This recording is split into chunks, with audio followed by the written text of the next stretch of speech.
Hello students, देखिए BSc second year Hindi medium की जो लास्ट क्लास थी उसमें हम लोगों ने जो बोल्ट जमान गुणक वगैरह थे उनकी वैल्यूज़ निकाल ली थी। हम लोगों ने प्रायिकता फलन जो था पी आई उसका मान निकाल लिया था, जो कि आया था ई की पावर माइनस बीटा ई आई अपॉन में समेशन ओवर आई ई की पावर माइनस बीटा ई आई। यहाँ पर ई की पावर माइनस बीटा ई आई जो था वो क्या था, बोल्ट जमान गुणक था। अब हम लोग जो आज की क्लास रहेगी उसमें पढ़ेंगे संवितरण फलन, माध्य ऊर्जा वगैरह, ये सब निकालना पड़ेंगे जो कि इम्पॉर्टेंट है, फॉर्मूलाज वगैरह निकालने हैं इसके। तो अगला पार्ट रहेगा हमारे पास संवितरण फलन।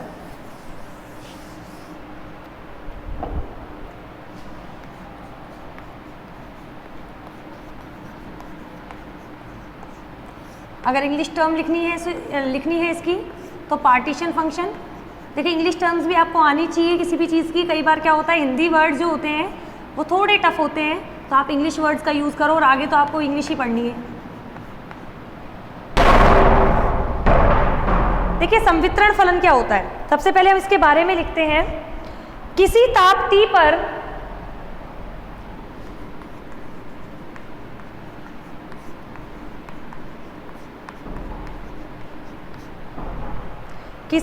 T पर ऊष्मा भंडार के संपर्क में स्थित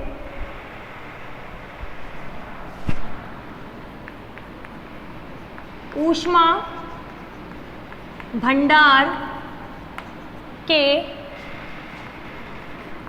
संपर्क में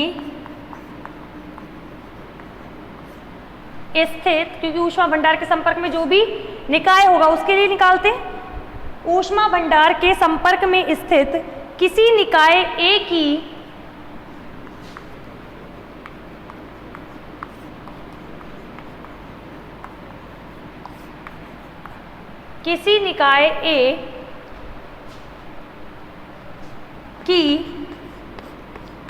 IV अवस्था में पाए जाने की प्रायिकता,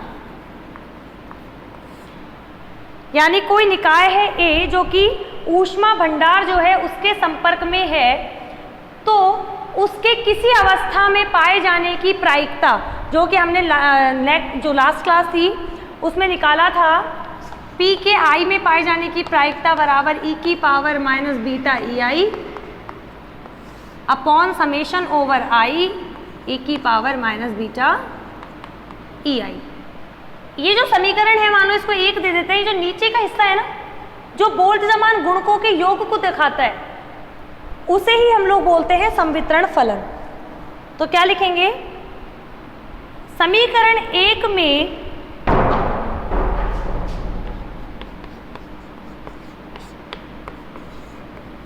ये जो हर है ना, ये समीकरण एक में हर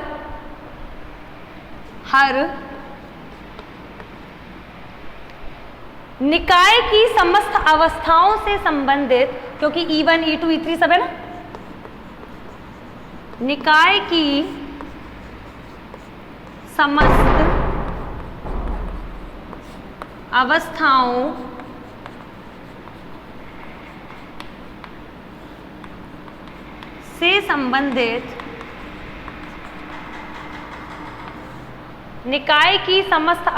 से संबंधित बोल्ट जमान गुणकों के योग को संबंधित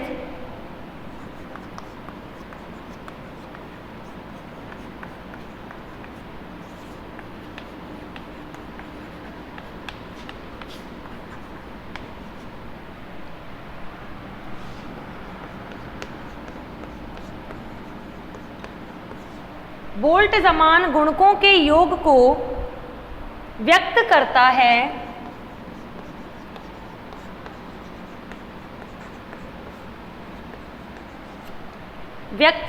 है, इसे संवितरण फलन कहते हैं।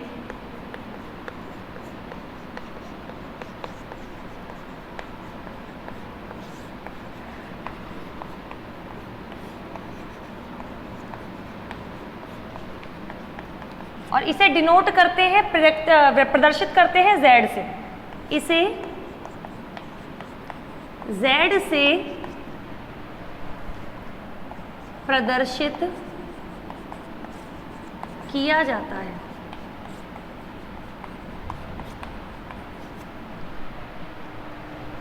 यहां तक नोट करो।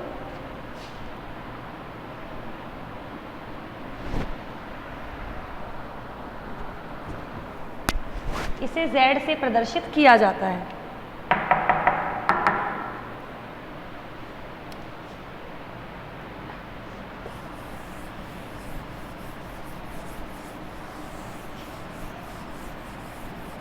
इससे आगे लिख लेना, अर्थात जो संवितरण फलन है Z वो होता है समेशन ओवर I e की पावर माइनस बीटा EI, बोल जमान गुणकों के योग के। ये होता है हमारे पास संवितरण फलन पार्टीशन फंक्शन।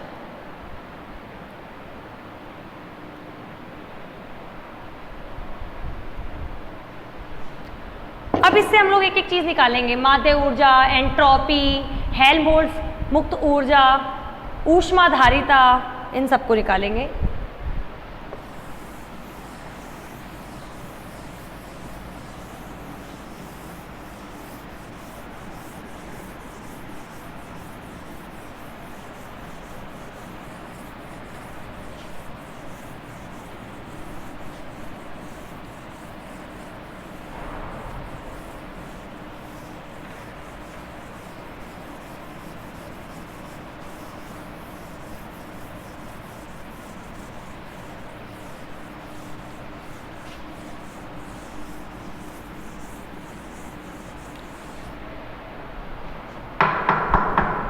अब करेंगे माध्य ऊर्जा, एक एक चीज निकालते हैं।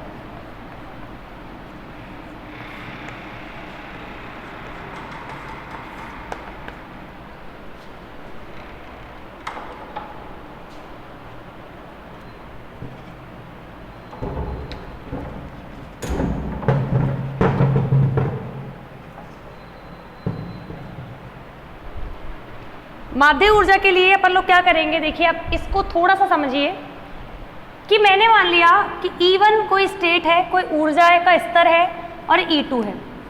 E1 के किसी कण में पाए जाने की प्रायिकता जो है वो मान लिया 1/3 है और E2 में पाए जाने की प्रायिकता है 2/3।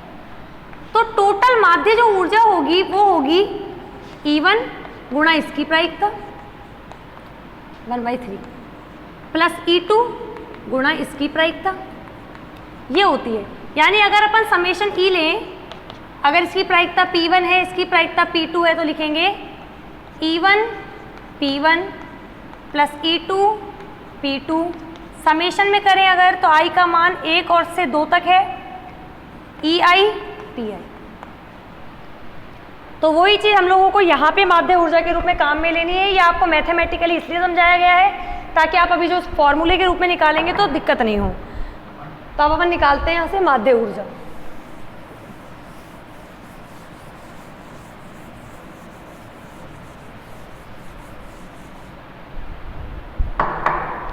माना कि IV अवस्था में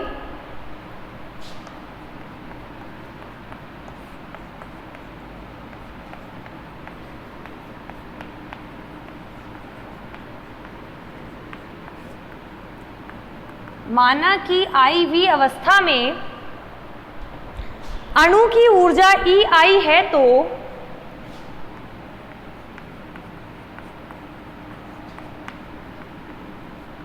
अणु की ऊर्जा EI है तो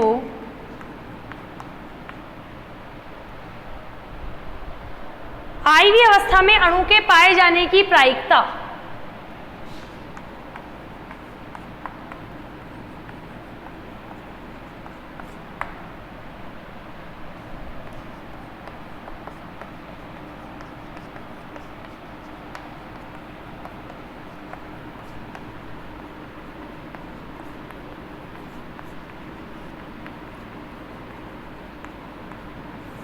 IV अवस्था में अणु के पाए जाने की प्रायिकता क्या होगी भाई, पता है। तो PI = E की power minus beta EI upon summation over I, ई की पावर माइनस बीटा ई आई, समीकरण 1।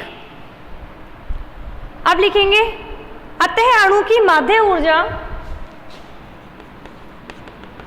अतः अणु की माध्य ऊर्जा, इसे हम डिनोट करेंगे या तो इससे या ई पर बार लगा के। क्या होगा अभी बताया था जब अपन ने एग्जाम्पल लिया था कि आई पर समेशन लगा दो और ई आई और पी आई लिख दो, पी आई का मान यहां से रख दो।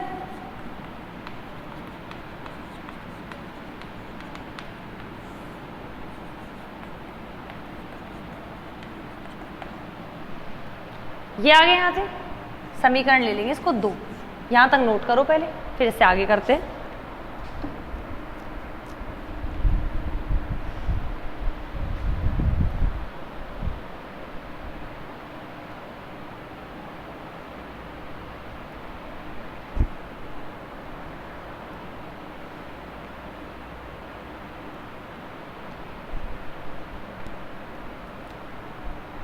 अब हम लोग क्या करते हैं, हमें सारा कुछ संवितरण फलन यानी पार्टीशन फंक्शन की फॉर्म में चाहिए।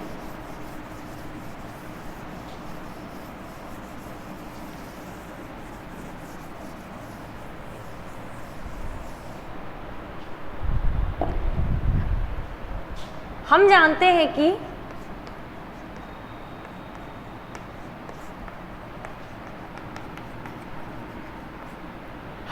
हैं कि z इक्वल्स टू होता है समेशन ओवर आई ई की पावर माइनस बीटा ई आई, पार्टीशन फंक्शन होता है ना संवितरण फलन। अगर इसका बीटा के रिस्पेक्ट में आंशिक अवकलन करें तो बीटा के साथ गुणा में क्या है, माइनस ई आई, माइनस ई आई तो बाहर आ जाएगा।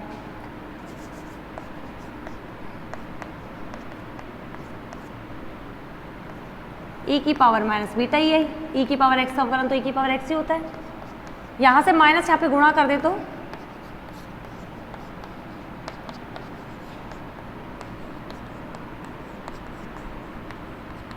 इसको दे दो समीकरण 3, इसको दे दो समीकरण 4।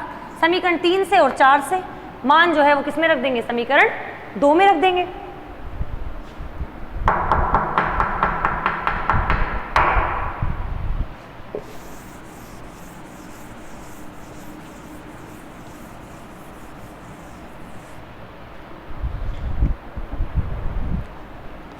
समीकरण 3 व 4 से मान समीकरण 2 में रखने पर, यहाँ देखो समीकरण 2 जो थी वो क्या थी हमारे पास, हम लोग ई का मान निकाल रहे थे ना, इसकी जगह पे रखेंगे minus del Z by del beta, इसकी जगह पे रखेंगे जेड, तो -1 upon Z del Z by del beta. ये हमारे पास एक माध्य ऊर्जा का मान आ गया। साथ ही तथा इसके बाद लिखना ई बार, कुछ भी लिख लो ना, बार बार चाहे मत लिखो इसको ऐसे लिख सकते हैं minus del by del beta of log Z, क्योंकि लॉग जेड का अगर अवकलन करेंगे तो लॉग जेड का 1 अपॉन जेड और जेड का करेंगे तो del Z by del beta, तो दोनों इसके आंसर है। -1 upon Z del Z by del beta कर दो या minus del by del beta of log Z कर दो, 2 आ गए। तीसरा हम लोग क्या है, बीटा की जगह टी की फॉर्म में निकालेंगे तो उसके लिए कर लेंगे, तो पहले इतना करो आप, फिर उससे आगे लिखते हैं।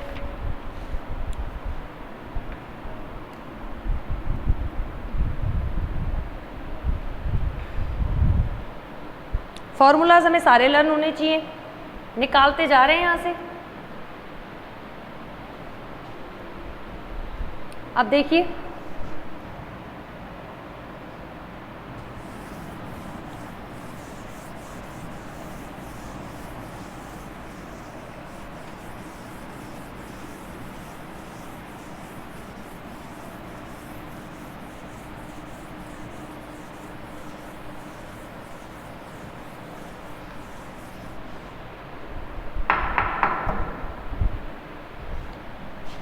चूंकि इसी के आगे तीसरा फॉर्मूला निकलेगा माध्य ऊर्जा का, बीटा का मान होता है 1 अपॉन के टी, तो del beta by del T क्या होगा, 1/x का माइनस 1/x स्क्वायर होता है ना, ये रहा। कोई भी समीकरण मान लो, कुछ भी दे दो या फिर मत दो, तो ई बार का जो मान आ रहा था वो क्या था, minus del by del beta of log Z.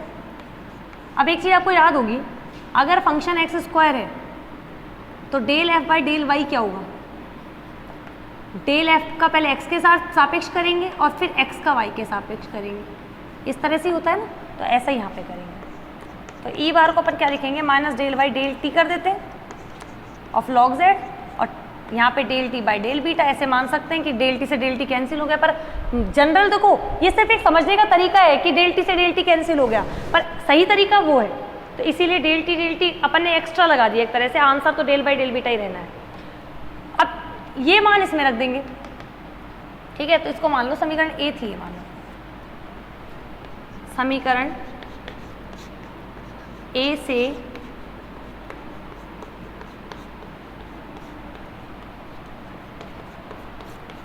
मान रखने पर ई बार बराबर minus del by del T of log Z, del beta by del T दे रखा है, del T by del beta उल्टा हो जाएगा माइनस के टी स्क्वायर। तो ई बार यानी माध्य ऊर्जा का मान आ गया minus minus plus K T square, del by del T, पहले डेल बाई डेल बीटा आ रहा था, del by del T of log Z.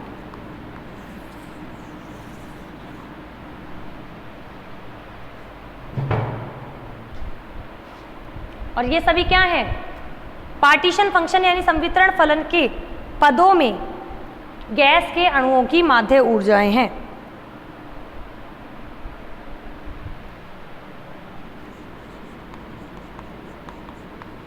ये सभी मतलब 3 निकले ना, 3 फॉर्मूले, एक ये 2 पहले, ये सभी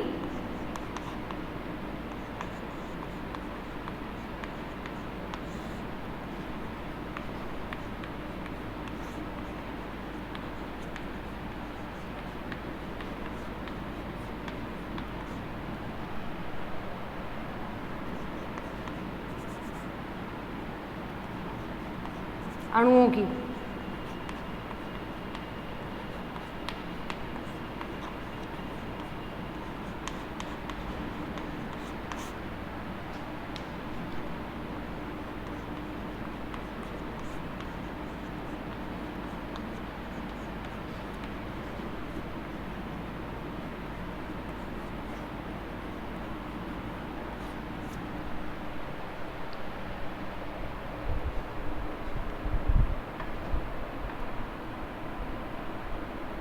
इतना नोट करो। अगला अपन लोग निकालेंगे ऊष्माधारिता।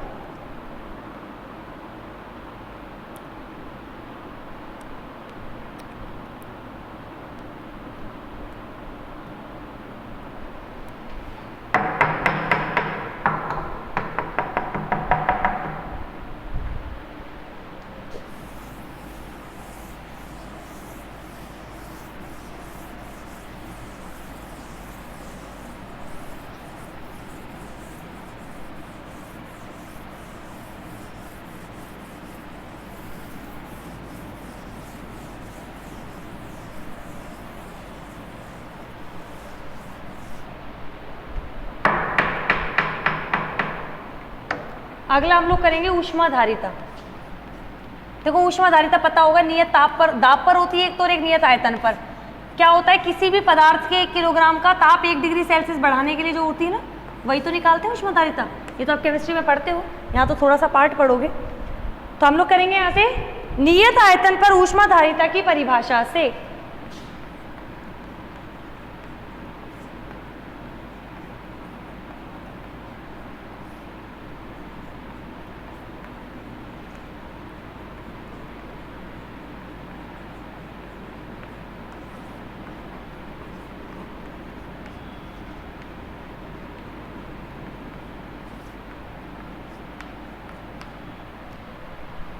सी वी का मान कितना होता है, सी वी है ना नियत आयतन पर, डेल ई बार माध्य ऊर्जा बाय डेल टी एकांक ताप पर होता है कि ताप जो है उसका 1 डिग्री सेल्सियस बढ़ाने के लिए, वी नियत आयतन पर ये एक अणु के लिए होगी, टोटल अणु होंगे इसमें n, तो ये आ गया यहाँ से CV का मान।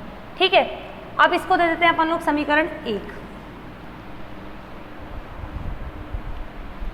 परंतु ई बार का मान क्या होता है, minus del by del beta of log z। तो समीकरण 1 से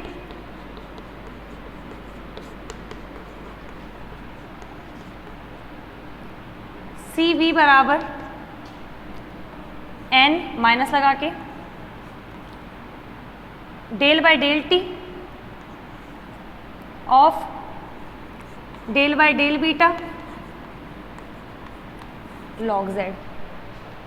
इसको ऐसे लिख सकते हैं, minus n del by del beta कर लो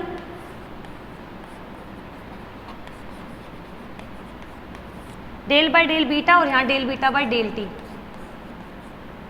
सेम वही तरीका है ना, डबल डेरिवेटिव में चेंज कर दिया, del by del beta, del beta by del T, del beta तो एक दूसरे से कैंसिल आउट मान सकते हैं सिर्फ समझने के लिए। CV बराबर माइनस n, ये देखो डबल डेरिवेटिव हो गया, 2 बार अवकलन हो गया, डेल 2 बाय डेल बीटा 2, यहाँ क्या आया लॉग z, और पहले निकाला था del beta by del T का मान -1/kt²। तो CV equals to minus minus plus n में kt², del 2 by del beta 2 log z। ये क्या आ गया, ऊष्माधारिता का मान आ गया n में kt², del 2 by del beta 2 log z। ये भी संवितरण जो फलन है उसके पदों में, यानी z के पदों में ऊष्माधारिता का मान है।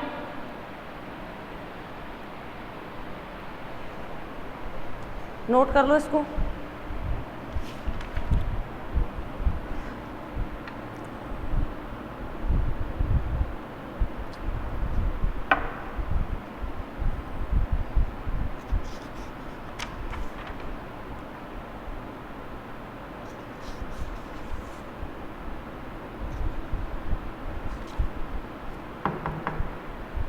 अगला करेंगे एंथैल्पी।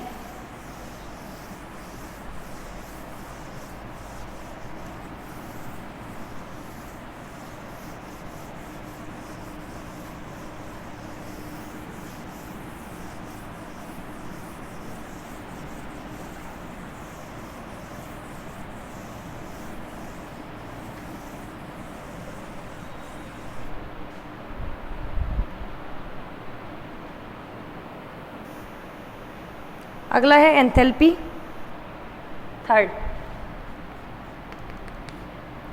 इसको H से डिनोट करेंगे, कैपिटल H से।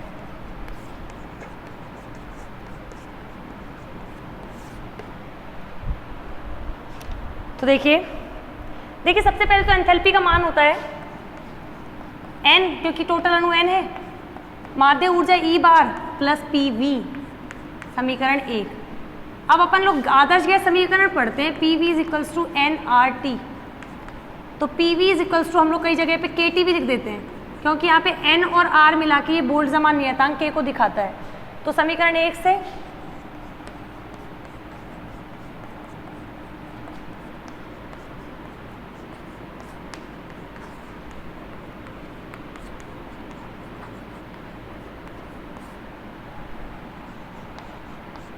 रखे तो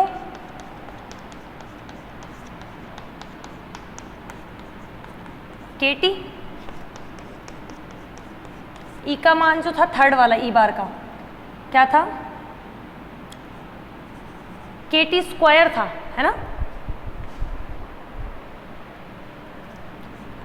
KT²।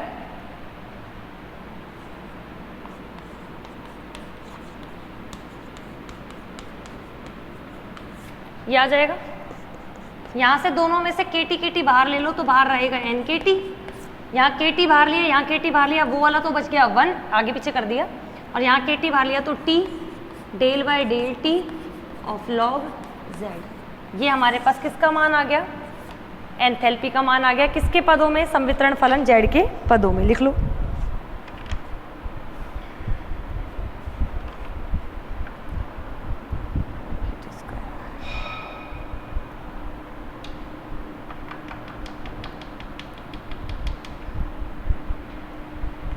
हमने यहाँ पे आज माध्य ऊर्जा निकाली, एंथैल्पी निकाली, ऊष्माधारिता निकाली।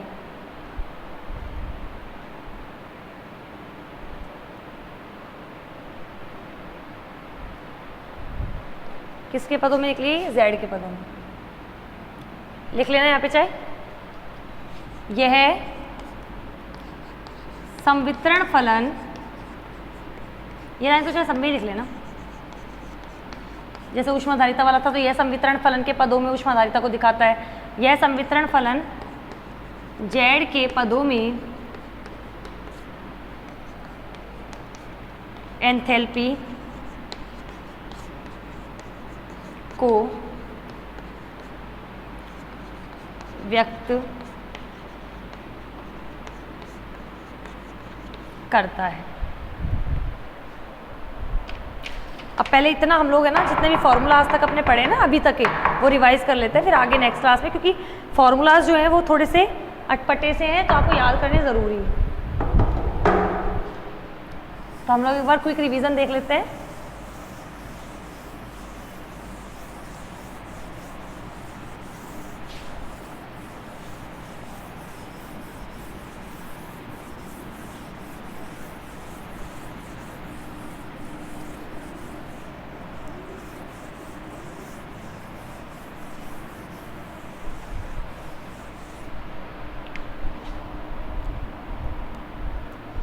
चलो क्विक रिवीजन देखते हैं एक बार।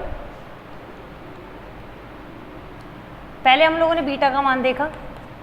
बीटा का मान होता है 1/kT, और याद हो तो डेल बाय डेल ऐसे था, del by del E of log omega ई,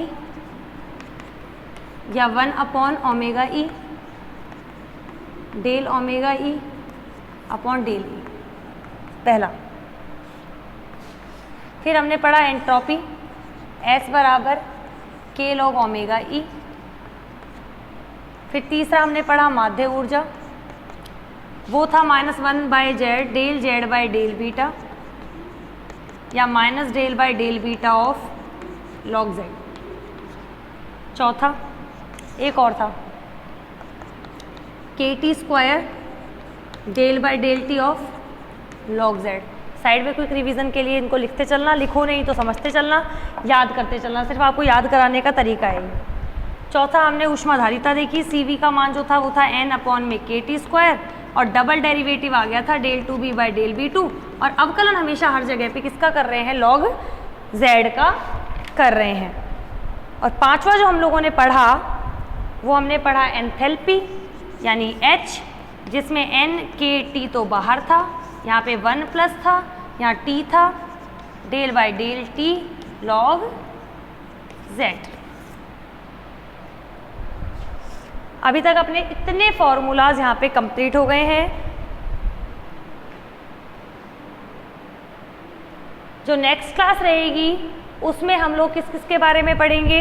हम लोग पढ़ेंगे एंट्रोपी के बारे में, जो कि हम लोगों ने पढ़ी हुई है वैसे तो, S बराबर K log ओमेगा ई, लेकिन इसका एक और फॉर्मूला होता है, उस तरह से निकालेंगे।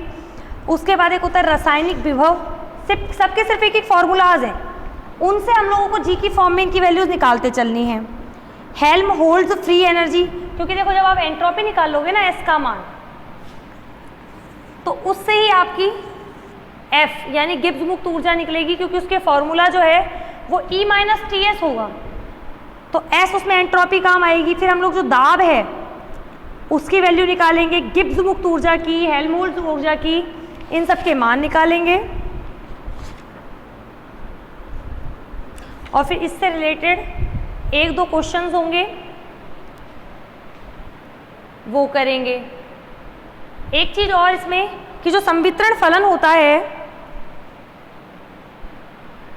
उससे रिलेटेड काफी क्वेश्चंस आते हैं। मतलब संवितरण फलन जो Z था ना वो इंपॉर्टेंट है, क्योंकि जब वो निकला था ना तभी माध्य ऊर्जा निकली थी, और जब उसके रूप में माध्य ऊर्जा निकल गई थी तो ही ऊष्माधारिता निकली। फिर E बार का मान ही हम लोगों ने एंथैल्पी में लिया काम में, और उसी का मान हम लोग एंट्रोपी में काम में लेंगे।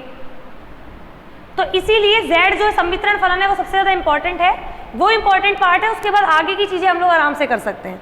तो आगे हम लोग जो गिब्स मुक्त ऊर्जा एंथैल्पी वगैरह निकालेंगे वो नेक्स्ट क्लास में निकालेंगे।